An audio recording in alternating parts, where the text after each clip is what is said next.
It's hot out there. If you're pregnant and living in a city, you need to be extra careful. Here's why.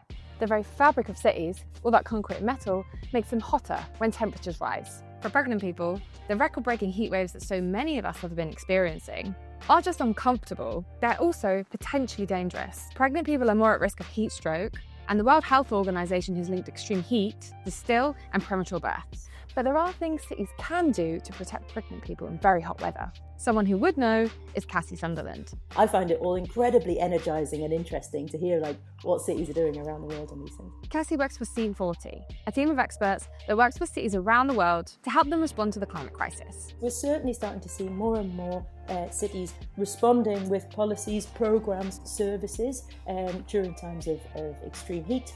This is partly because extreme heat is getting more extreme all around the world. We're seeing rising temperatures. What's happening in Freetown, Sierra Leone is a good example. Mayor Yvonne Akisoya has had shade covers installed over the city's markets, where tens of thousands of women work as vendors. That was good for women and for business. Goods that were being sold on the market were spoiling more quickly in the heat, and that was leading to a lack of trust between the buyers and the sellers. And so you had this kind of, an economic as well as health impact.